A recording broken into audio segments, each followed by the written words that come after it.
Araba topoklah finaritra topoko vavy tafaraka eto ndraitsika ao anatin'ity fampalalambo avao amin'ny teny malagasy ity eto amin'ny fahitalavitra MATV dia manasanao zay anaraka hatramin'ny farany ny fampalalambo avao mbola mitana sainy be sy ny maro ilay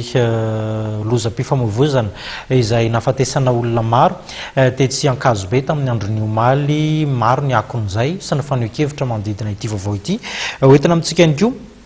ny fanadihadiana izay niompana indrindra tamin'ny nahafaty ilay minisitra teo aloha Andriamatoa Tsindombosy zany izay nahavalalana ny maro ihany koa ny ity tranga iray ity akoatr'izay ny lafiny sosialy samihafa tsy adino mitondra azy amintsika amin'ity takariva ity noho ny fahasamban'ny vatany mangatsiaka andreo niarambona tao anatin'ilay lozam-piarakodia tetsy Ankazobe dia tsy afaka niandrasana ela ny akamaroan'izy ireo nalevina androany ny sasany tamin'ny ireo razana izay tonga tany toerana tany an-tanindrazana izay niavian'ireo olona ireo zany ary nanana solotena niatrika izany fotoam-pandevenana izany ny avy eo anivo ny fiangonan'i Jesosy Kristy eto Madagasikara tonga tany Soavinandriana ny tasy mihitsy moa izany. Omaly alina ihany no tonga tany Soavinandriana ireo vatana mangatsiaka an'ireo tanora sy ankizy namoiniainy nandritra ny lozam-pifamoivoizana teny Ankazobe Omaly. Tsy niandry ela fa dia io maraina io tamin'ny 10 atoandro no fantatra fa notanterahana ny fandevenana azy ireo.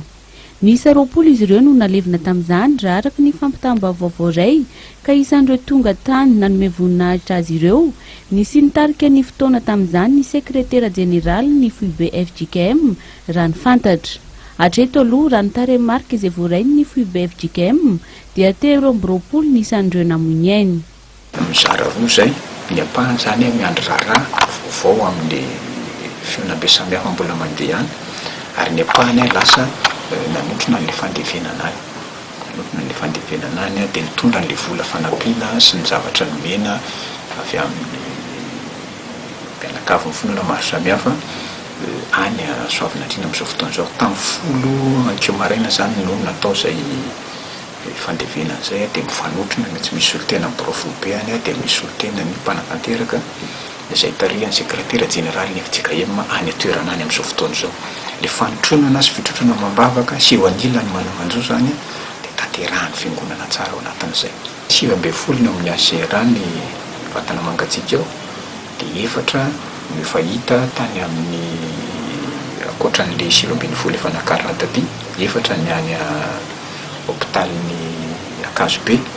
faritra avy mpamonjy voinany dia mbola miteny mihitsy hoe mbola misy razana ao ambanin'ilay fiara izay tondra ny zareo ao izay mbola tsy fantatra ny ao. Ireo zany mbola somary mandiso kely an'ilay atao tanisa hoe tena firy marina fa ny vokatra ofisialy aloha zany Omaly dia ny hoe 7 ampiana 4 3 eo zany no domandry.